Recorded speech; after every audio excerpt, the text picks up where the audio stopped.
The moonlight cast silver shadows across the dusty main street of Copper Creek as Elena Vasquez pressed herself against the cold wooden wall of the general store. Her heart hammered against her ribs as heavy bootfalls echoed through the night.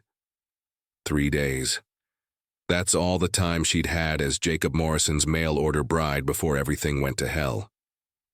She can't have gone far, growled a voice that made her blood freeze. Morrison, her so-called husband, the man whose true nature had revealed itself the moment they'd exchanged vows. Check every building. That little wildcat belongs to me. Elena's fingers trembled as she clutched the small satchel containing everything she owned. The wedding dress Morrison had insisted she wear lay torn at the bodice from her desperate escape through his bedroom window. Now she wore only her chemise and a stolen coat, her dark hair flowing loose around her shoulders like a curtain of midnight. Before we continue with Elena's incredible journey, if you're enjoying this story, please hit that like button and subscribe to help me reach my first 50 subscribers. Your support means everything and helps me bring you more epic Western romance tales. Now, let's get back to the story. A shadow moved at the end of the alley, and Elena's breath caught. A tall figure emerged from the darkness, broad shoulders silhouetted against the moonlight, moving with the fluid grace of a predator. She recognized him immediately. Kai Blackhawk, the half-Lakota tracker Morrison had hired to hunt down cattle rustlers. The man whispered about in fearful tones, whose very presence made decent folk cross themselves and hurry past. Kai's long black hair was tied back with leather, revealing the sharp planes of his face and the intricate tattoos that marked his arms. His buckskin pants and vest left little to imagination about the powerful muscles beneath. Elena had seen him only twice before, once when Morrison had pointed him out with a mixture of disgust and grudging respect, and again when their eyes had met across the church during her wedding ceremony. Both times, she'd felt something electric and dangerous pass between them. Now, as their gazes locked in the moonlit alley, that same current crackled through the air. "Running from your husband already, Mrs. Morrison?" His voice was deep, tinged with an accent that spoke of two worlds blending. There was no mockery in his tone, only careful observation. Elena lifted her chin, drawing on reserves of courage she didn't know she possessed. "He's not my husband. That marriage was a lie built on lies." Kai stepped closer, and she could smell leather and sage on his skin. His dark eyes studied her face with an intensity that made her feel exposed. "Morrison's men are combing the town. You won't make it to the edge of Copper Creek before they find you. Then I'll die trying." The words came out fiercer than she felt. Something shifted in Kai's expression, a flicker of what might have been respect. "There's another way." Elena's pulse quickened. Everyone said Kai Blackhawk was dangerous, that he'd killed men with his bare hands, that he moved between the white and Indian worlds like a ghost. But as Morrison's angry shouts grew closer, she realized this dangerous man might be her only salvation. "Why would you help me?" Kai was silent for a long moment, his gaze dropping to her torn dress, then returning to her face. "Because I've seen what Morrison does to things he owns." The simple statement carried such weight of understanding that Elena felt tears prick her eyes. Without another word, she stepped toward him. "What do you want in return?" "Nothing you're not willing to give." His fingers brushed her cheek so gently she might have imagined it. "But we need to move. Now." Kai led her through a maze of back alleys she never knew existed, moving with silent certainty while Morrison's men crashed through the main streets like drunken buffalo. They climbed over fences, ducked under hanging laundry, and finally reached the livery stable where Kai's horse waited, a magnificent black stallion that seemed to absorb the moonlight. "Can you ride?" he asked, swinging up onto the horse's bare back with fluid grace. Yes. Elena had grown up on a ranch before her father's death, forced her into the desperate circumstances that led to answering Morrison's advertisement for a bride. Kai extended his hand. When she took it, electricity shot up her arm. He pulled her up behind him effortlessly, and suddenly she was pressed against his back, her arms around his waist, breathing in his intoxicating scent of sage and wild places. They rode hard through the night, the horses' hooves thundering against packed earth as they left Copper Creek far behind. Elena clung to Kai's solid warmth, feeling simultaneously terrified and safer than she had in months. The wind whipped her hair around them both, and she found herself studying the strong line of his shoulders, the way moonlight caught the blue-black shine of his hair. When they finally stopped at a hidden canyon, where a small spring bubbled up from the rocks, dawn was painting the sky in shades of rose and gold. Kai dismounted and helped her down, his hands spanning her waist. For a moment they stood close enough that she could see the gold flecks in his dark eyes, close enough that she could feel the heat radiating from his body. "You saved my life," she whispered. "Morrison will come after us both now." Kai's voice was rough. "Once he realizes I helped you escape, I'll be as hunted as you are." The magnitude of what he'd sacrificed hit her like a physical blow. "You gave up everything for a stranger." "Not a stranger." His thumb traced the line of her jaw. "I watched you during the ceremony, saw the fear in your eyes, the way you flinched when he touched you. I should have acted then." "Why didn't you?" Kai turned away, his jaw tight. "Because I told myself it wasn't my business. Because I'm tired of being the savage who disrupts the white man's world." Elena stepped closer, emboldened by something she couldn't name. "You're not savage.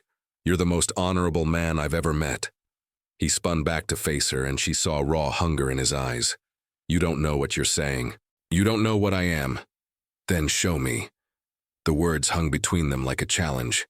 Kai's control visibly cracked, and suddenly he was reaching for her, his hands tangling in her hair as he pulled her against him.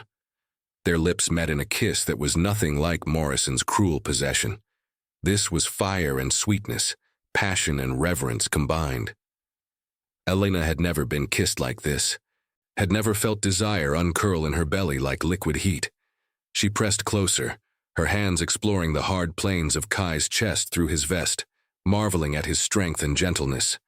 When they broke apart, both were breathing hard. "This is madness," Kai said, but his hands remained gentle on her face. "Maybe madness is what I need." If you're loving this tale so far, don't forget to like this video and subscribe. I'm working hard to reach 50 subscribers, and every single one of you makes a difference. Help me grow this channel. Now back to Elena. They spent 3 days in the hidden canyon, and Elena learned more about Kai Blackhawk than she had about any person in her life. He told her about growing up between two worlds. His Lakota mother who died when he was 12, his white father who'd loved her but could never fully understand her people. He'd been educated in mission schools, but trained in the old ways by his grandfather. He spoke of the burden of translation, always explaining one culture to another, never fully belonging to either. In return, Elena shared her own story of displacement, the comfortable childhood on her family's ranch in California, her father's sudden death, the creditors who took everything, and finally the desperate decision to answer Morrison's advertisement. She dreamed of finding security and perhaps kindness in marriage, never imagining the nightmare that awaited. As they talked, their attraction deepened into something more complex.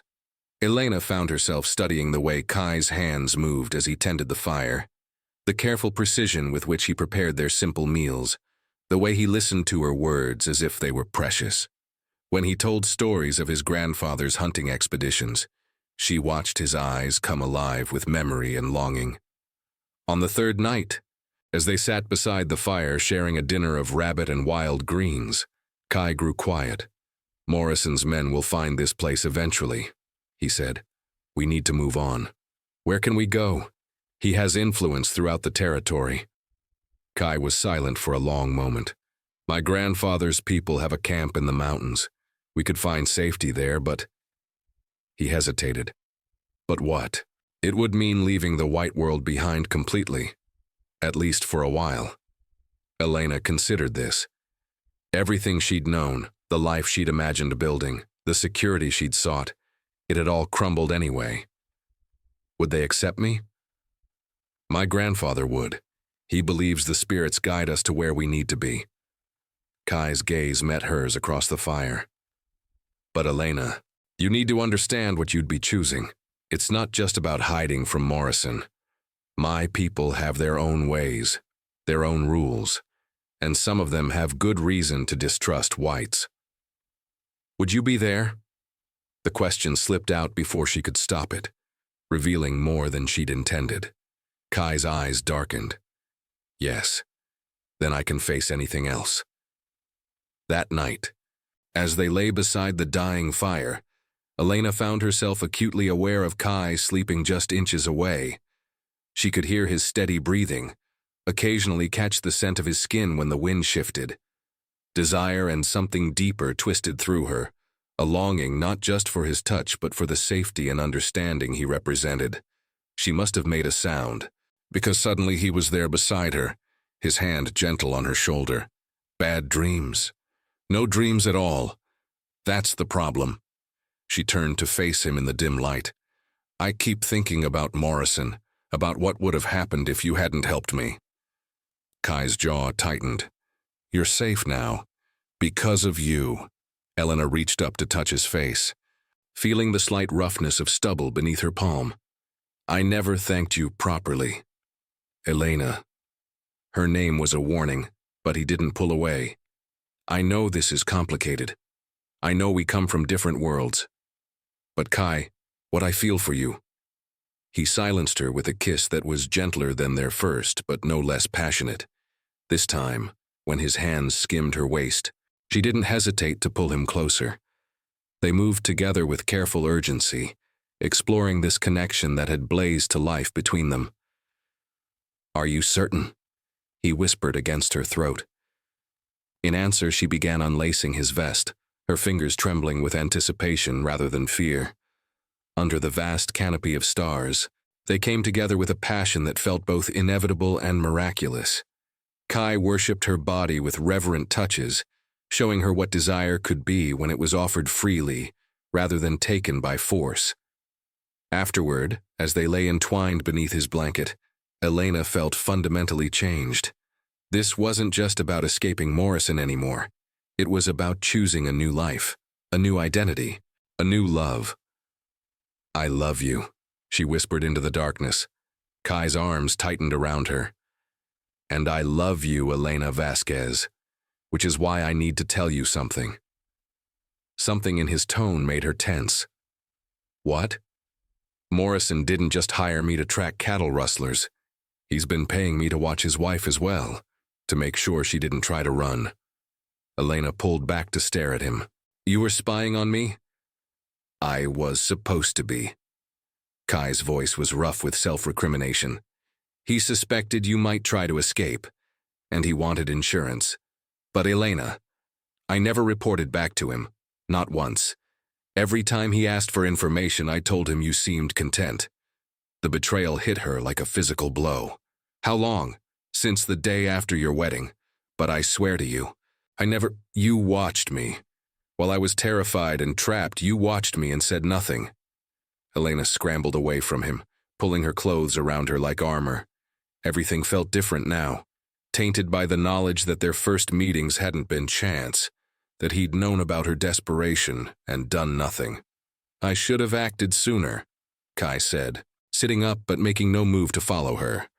I know that, but Elena, if I had interfered earlier, Morrison would have found another way to control you. This way, when you finally ran, I was positioned to help. Positioned. The word tasted bitter, like a chess piece. No, like a man who fell in love with a woman he was supposed to betray. The pain in his voice made her hesitate. How do I know any of this is real? How do I know you're not still working for him? Kai stood slowly, and even in her anger, Elena couldn't help but notice the powerful grace of his movement. Because if I were still working for Morrison, you'd be tied up in the back of a wagon heading home to him right now. The brutal truth of that statement cut through her fury.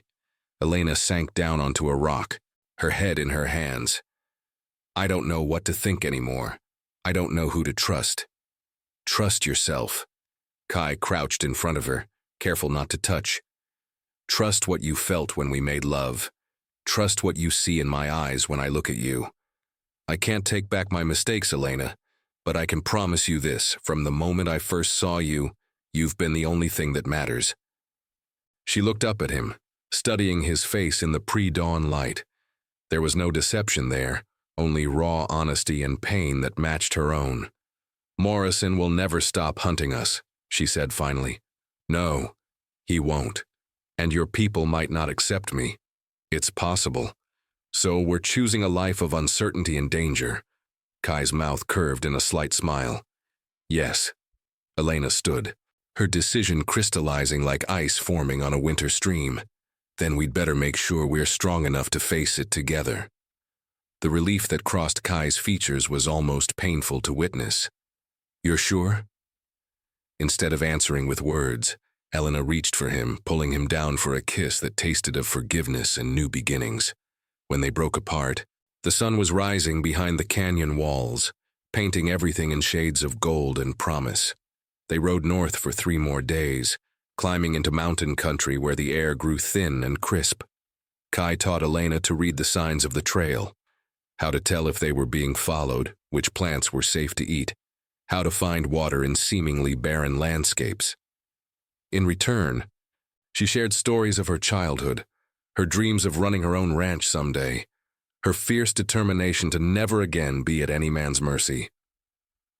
On the afternoon of the 6th day, they crested a ridge and looked down into a valley where smoke rose from a cluster of teepees beside a swift-running stream. Elena's heart hammered as she saw figures moving below, her first glimpse of the people who might become her new family, or who might reject her entirely. "Are you ready?" Kai asked. Elena straightened her shoulders. "I ran from a life that was killing my spirit.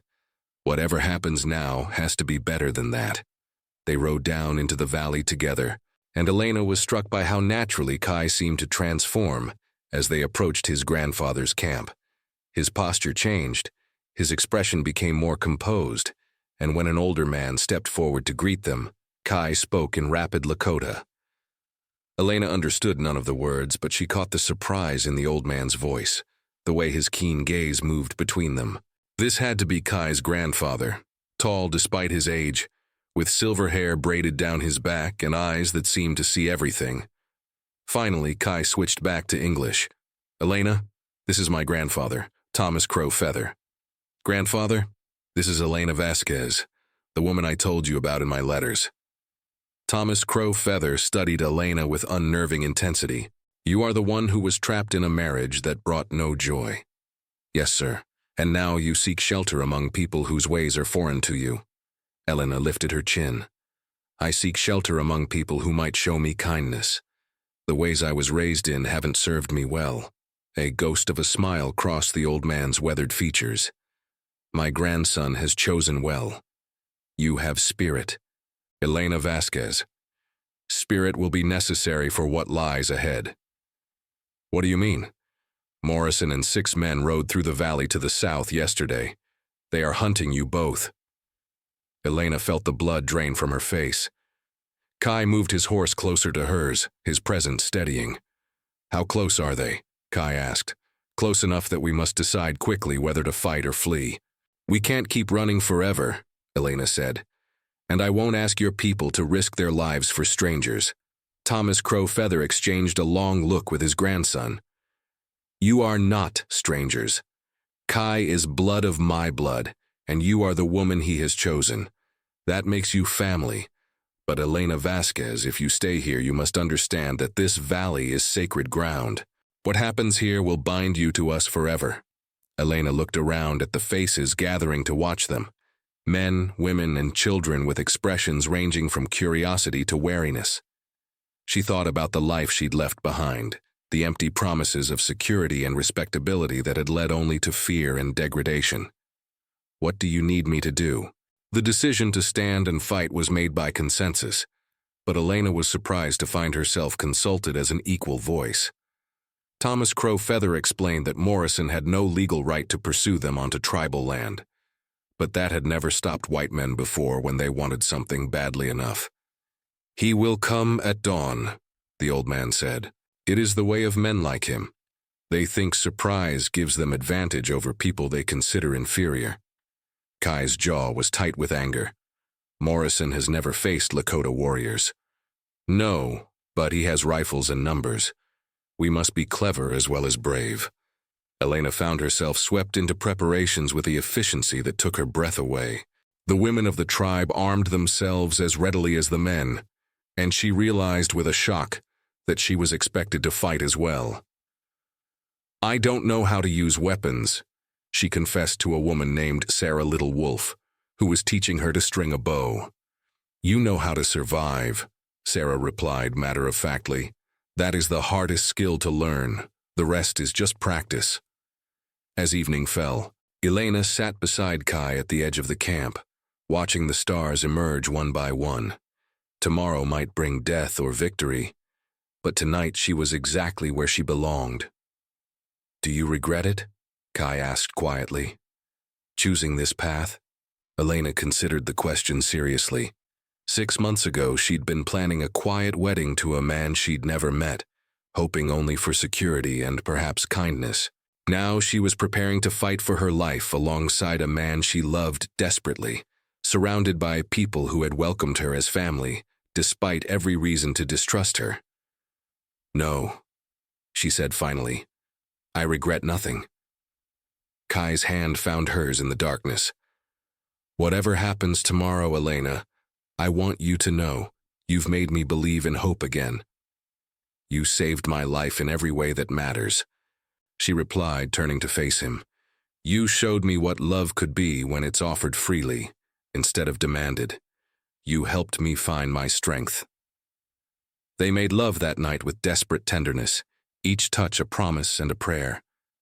Elena memorized the feel of Kai's skin beneath her hands, the way he whispered her name like an invocation, the perfect rightness of their bodies joined together. Dawn came too soon, creeping across the mountain peaks like fingers of pale light. Elena woke in Kai's arms and lay still for a moment, listening to his steady heartbeat and the quiet sounds of the camp preparing for battle. "It's time," he murmured against her hair. Elena nodded, her fear sharp but manageable. "I love you, Kai Blackhawk." "And I love you, Elena. Today, tomorrow, and for all the days after." They rose and dressed quickly, then took their positions according to the plan Thomas Crowfeather had devised. Elena found herself hidden among the rocks above the valley floor, bow in hand, with Sarah Little Wolf beside her, and 3 other women spread along the ridge. The waiting was agony. Elena's palms were slick with sweat, and she had to consciously control her breathing to keep from hyperventilating. Below, Morrison and his men appeared like dark spots moving across the valley floor, their horses' hooves raising small clouds of dust. "Remember," Sarah whispered, "aim for the horses first. A man on foot is easier to capture than to kill." Elena nodded, though the thought of deliberately shooting any living creature made her stomach clench. But when she saw Morrison's face, saw the cruel anticipation in his expression as he scanned the camp for signs of her resolve hardened. The attack came swiftly. Morrison's men charged the camp whooping like the savages they claimed to be hunting, rifles blazing. But the camp appeared deserted, the perfect trap. Warriors rose from concealment all around the valley, and suddenly Morrison's hunters became the hunted. Elena watched Kai move like liquid shadow, striking with deadly precision.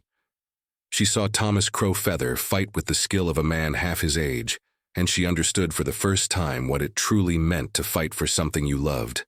When one of Morrison's men spotted their position and began climbing toward them, Elena drew her bow with hands that no longer shook. Her arrow took him in the shoulder, spinning him around and sending him tumbling back down the slope. "Well done," Sarah said approvingly. The battle lasted less than an hour. When the dust settled, 3 of Morrison's men were dead, 2 were wounded and captured, and 1 had fled. Morrison himself lay on the ground with Kai's knee on his chest and a knife at his throat. Elena climbed down from the rocks and walked slowly toward them, her heart hammering.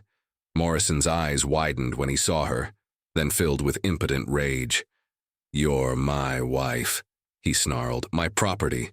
No savage court will change that." "I was never your wife," Elena said calmly. "I was your prisoner. There's a difference.